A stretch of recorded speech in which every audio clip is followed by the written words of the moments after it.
전 세계에서 가장 무서운 10가지 기생생물. 만지기만 해도 온몸에 퍼집니다. 첫 번째는 특히 조심하세요. 기생생물이라고 하면 대부분의 사람들은 미국의 유명한 공상과 학영화 데일리언을 떠올릴 것입니다. 그 영화 속의 얼굴에 붙는 벌레는 인간의 몸에 기생한 후 숙주의 모든 행동을 통제하고 인간의 영양분을 흡수하여 성장합니다. 많은 사람들에게 이것은 공포영화에서나 볼 수 있는 장면입니다. 그러나 실제로 이런 종류의 기생대극은 자연계에서 이미 수천만 년 전부터 진행되고 있었습니다.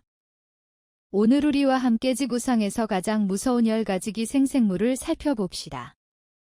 이들은 크기가 작지만 각자 독특한 능력을 가지고 있습니다.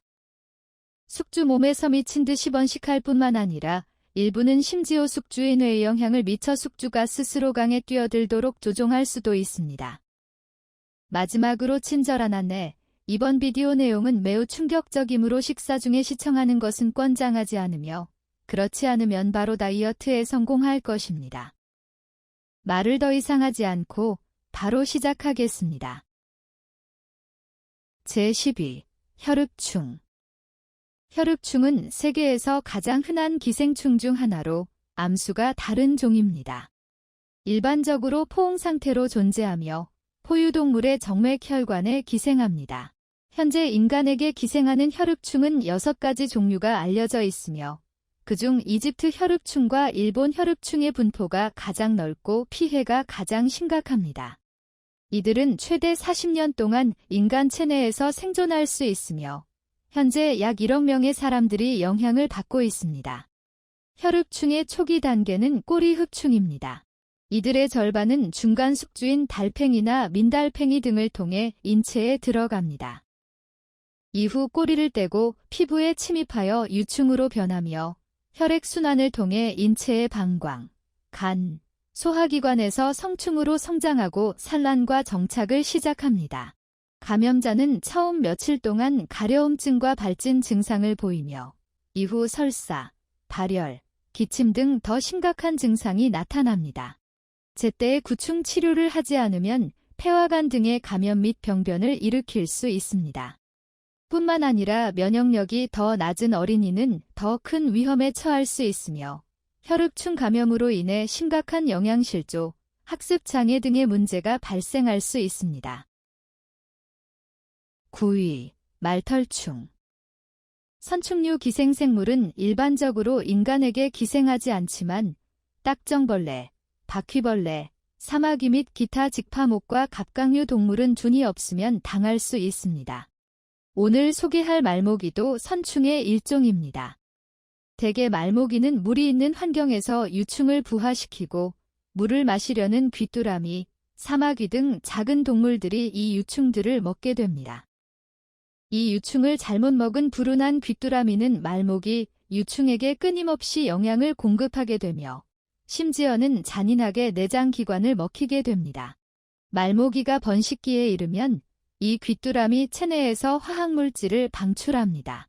이 화학물질은 귀뚜라미가 물을 찾아가 스스로 익사하도록 자극합니다.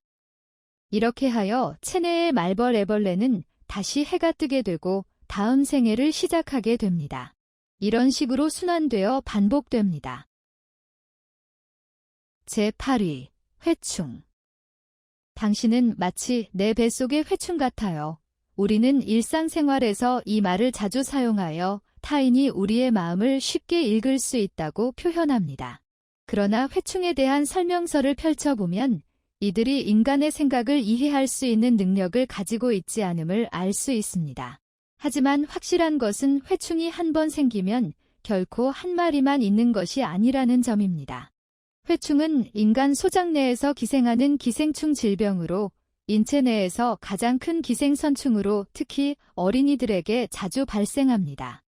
어릴 적부터 우리는 날 것에 물을 마시지 말라는 교육을 받아왔지만 충고를 듣지 않고 위생에 신경 쓰지 않는 사람들은 종종 회충의 위력을 경험하게 됩니다. 회충은 전 세계에서 가장 널리 분포하는 기생충 중 하나로 약 10억 명의 인간이 감염된 바 있습니다. 감염된 환자는 발열, 식욕 부진, 이갈이 등의 증상을 보일 수 있습니다. 숙주 내에서 성충의 수는 보통 한 마리에서 수십 마리에 이르며 드물게는 수천 마리에 이를 수도 있습니다. 만약 체내에 회충이 너무 많고 뭉쳐 있다면 장폐색을 일으킬 수 있으며 이는 더 심각한 합병증을 유발할 수 있습니다. 따라서 조기 발견과 치료가 매우 중요합니다. 제7위, 혓바닥파리. 혓바닥파리, 또한 채채파리라고 불리며 전체종에 대략 30개의 아종이 있으며 현재 주로 아프리카와 아라비아 반도에 분포하고 있습니다. 그들의 몸길이는 단지 1cm에 불과하지만 입기관은 매우 날카로워 사람과 많은 동물의 피부를 뚫고 피를 빨아먹으며 생존합니다. 중요한 것은 그들이 단순히 보통 모기처럼 피를 빨아먹는 것이 아니라는 점입니다.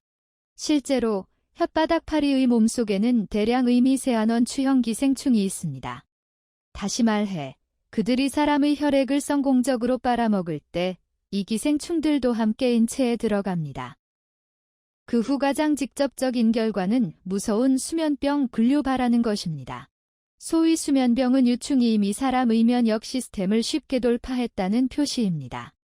이때 사람은 발열, 졸음, 빈혈 등의 증상을 보입니다.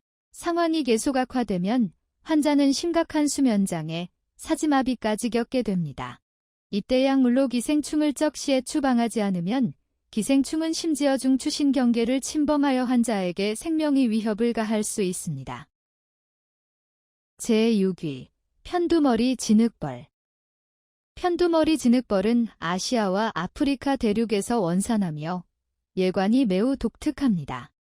그들의 외골격은 공장 녹색, 비취 녹색 보석 색상을 띠며 금속 광택이 납니다. 몸집이 작음에도 불구하고 그들은 거대한 바퀴벌레를 전혀 두려워하지 않고 쉽게 조종할 수 있습니다. 맞습니다. 그들은 주로 바퀴벌레에 기생합니다. 그리고 그들의 높은 기술과 독특한 기생 방식 때문에 사람들은 종종 그들을 자연계의 영혼 포획자라고 부릅니다. 이것은 매우 무서워 들릴 수 있습니다. 그들은 구체적으로 어떻게 작동할까요? 편두머리 진흙벌 암컷이 수정 후 바퀴벌레를 찾아 그들의 쏘는 촉수로 바퀴벌레를 기절시키고 그들의 알을 바퀴벌레의 복부에 삽입합니다. 동시에 그들은 바퀴벌레의 체내에 적당량의 독을 방출합니다. 다시 말해 바퀴벌레를 죽게 하지도 완전히 회복되게 하지도 않고 저항할 힘이 없는 상태로 살아있게 해서 그들의 자손에게 끊임없이 영양분을 공급합니다. 이후 껍질을 깨고 나온 유충은 불운한 바퀴벌레의 복부에 또 다른 구멍을 뚫고 다음 일주일 동안 그의 내장을 먹으며 자랍니다. 거의 성숙할 때쯤 바퀴벌레는 겨우 빈 껍데기만 남습니다. 제5위, 로아로아 선충. 로아로아 선충, 또한 눈선충으로 알려져 있으며 아프리카와 인도의 열대 지역에서 유행하는 기생선충입니다.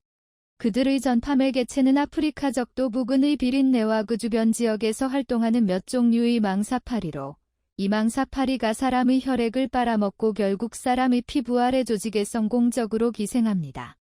인체에 들어간 후 그들은 피부 아래 조직이 낙은 막층에서 기생하거나 이동하며 인체의 염증 반응을 유발합니다. 즉, 우리가 말하는 로아로아 선충병입니다. 로아로아 선충병은 일반적으로 지속적인 가려움증을 유발하며 부종을 동반합니다. 유충이 눈 부위에 침입할 경우 환자는 눈의 지속적인 이물감과 심한 가려움을 느끼며 심할 경우 망막층이 손상되어 눈의 질환이 발생할 수 있습니다. 제4위, 판꼬리 사상충. 사람을 놀라게 하는 기생충에 대해 이야기할 때 판꼬리 사상충은 필수적으로 언급되어야 합니다. 이 흰색이며 양끝이 둥근 선충은 사람의 눈이나 피부 조직에 기생하여 결국 판꼬리 사상충증을 일으키는데 이 병은 강맹증기라고도 불립니다.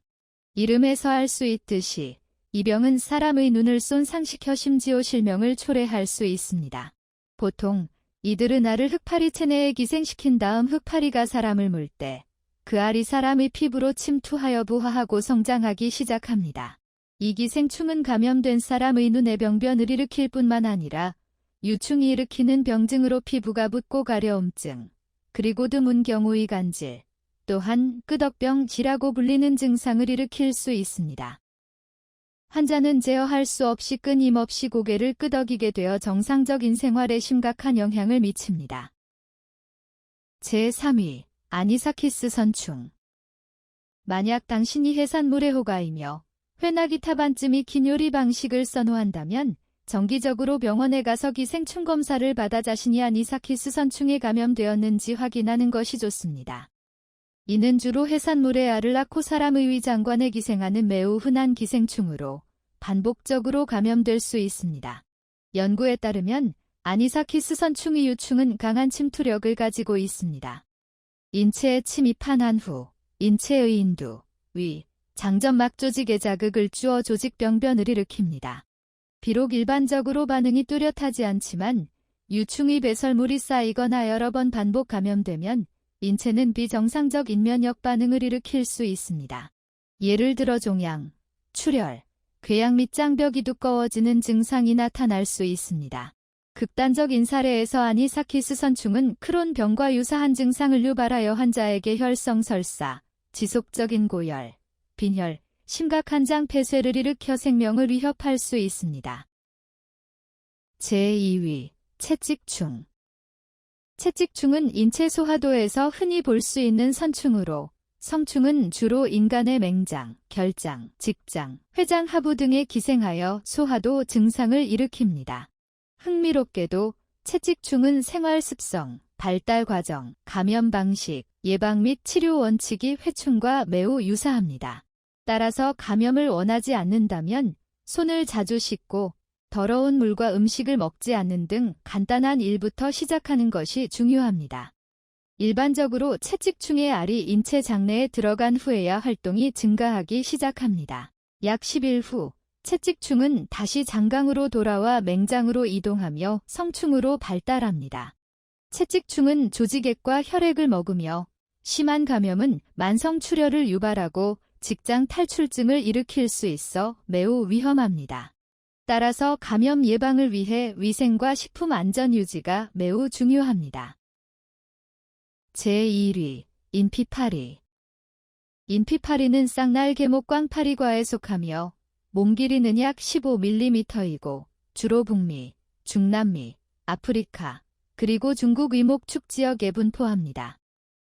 이는 사람의 여세알을 아인 체의 표피 조직에 기생하는 기생생물입니다. 인피파리의 유충이 부화하면 타고난 인체에 대한 민감성과 적응성을 이용해 빠르게 사람의 피부 속으로 파고들어주로 피하파리 충병을 일으켜 환자 가전 시 다양한 동물의 배설물에서 기어나온 모기나 파리가 갑자기 당신의 팔이나 등 다리에서 기어나오는 상황을 상상해 보세요. 그 장면이 얼마나 혐오스러울지 상상하기도 싫습니다. 이런 경험을 하고 싶어하는 사람은 아무도 없을 것입니다. 따라서 개인 위생에 주의를 기울이고 불필요한 감염을 피하는 것이 중요합니다. 만약 인피파리에 감염되었다면 일반적으로 유충이 자연스럽게 배출되기를 기다리거나 종양을 압박하여 유충을 배출시킬 수 있습니다. 배출 후에는 클로로포름으로 종양 내부를 세척합니다. 심각한 경우에는 2% 프로카인으로 국소 마취 후 유충을 제거합니다. 자, 이상이 이번 영상의 모든 내용입니다. 마음에 드셨다면 좋아요와 구독을 눌러주시고 친구들과 공유해주세요. 시청해주셔서 감사합니다. 다음 편에서 뵙겠습니다.